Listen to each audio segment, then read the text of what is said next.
दोस्तों नमस्कार। भारत अपने रक्षा बेड़े को बड़े स्तर पर मजबूत करने में लगा है और हर स्तर पर अपने बेड़े में हथियारों की बढ़ोतरी कर रहा है, हथियार बना रहा है, बेच रहा है और खरीद भी रहा है। लगातार बड़े बड़े हथियार भारत आ रहे हैं या आने की कतार में है। अमेरिकी स्ट्राइकर बख्तरबंद गाड़ी के बाद जर्मनी की किलर सबमरीन खरीदे जाने की खबर के बीच भारत अपनी सेना की ताकत में हर तरह से इजाफा करना चाहता है और इन सब के पीछे है हमारे दो दुश्मन पड़ोसी देश और इन्हीं दोनों से निपटने की तैयारी में भारत जुटा है। हालांकि बड़ी बात यह है कि चीन भारत का पड़ोसी देश होने के नाते सिर्फ भारत का ही नहीं बल्कि दुनिया भर के बहुत से देशों का सरदर्द बना हुआ है और इसी कारण चीन से दूर का देश जर्मनी भी तनाव में है। खुद जर्मनी ने अंतर्राष्ट्रीय मंच पर चीन के व्यवहार को लेकर चिंता व्यक्त की है, खासकर भारत और चीन के बीच चल रहे सीमा विवाद गतिरोध को लेकर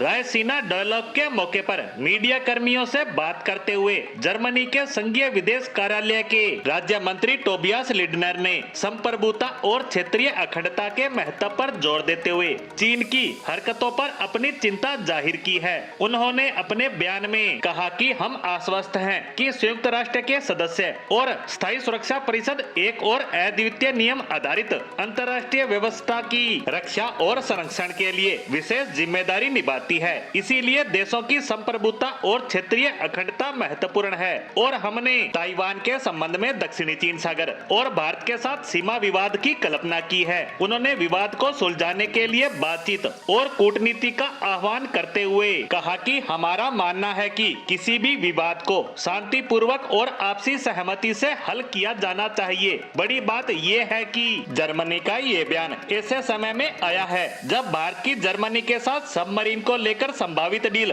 होने की उम्मीद है। भारत के साथ पनडुब्बी सौदे पर लिडनर ने चल रहे विचार विमर्श का भी जिक्र किया और कहा कि हम भारत के साथ पनडुब्बियों पर अच्छा विचार विमर्श कर रहे हैं। उन्होंने हथियार के निर्यात के प्रति जर्मनी के सतर्क रुख पर भी ध्यान खींचा। उन्होंने अपने बयान में कहा कि परंपरागत रूप से जर्मनी हथियारों के निर्यात के संबंध में बहुत सावधानी से अनुमति देता है। यह भारत के खिलाफ नहीं है। मैं आपको बता सकता हूं कि निर्यात की मात्रा 2018 से 7% बढ़ी है। हम मामले दर मामले की जांच करते हैं। बता दें कि चीन और पाकिस्तान के साथ बढ़ते खतरे के बीच भारत P-75I प्रोजेक्ट के तहत 45,000 करोड़ रुपए में अत्याधुनिक किलर पनडुब्बियां खरीदना चाहता है। भारत के साथ इस डील में जर्मनी और स्पेन सबसे आगे चल रहे हैं। इस बीच पनडुब्बियों को लेकर जर्मनी ने बड़ा ऑफर दिया था और इसी सौदे को लेकर दोनों ही देश लगातार बातचीत कर रहे हैं। वहीं स्पेन भी हमें पनडुब्बियां बेचना चाहता है। अब देखना होगा कि इस डील को लेकर कौन सा देश बाजी मारता है, जिस पर हमारी नजर लगातार बनी रहेगी। इसी के साथ हमारी आज की पोस्ट को यहीं विराम देते हैं। धन्यवाद।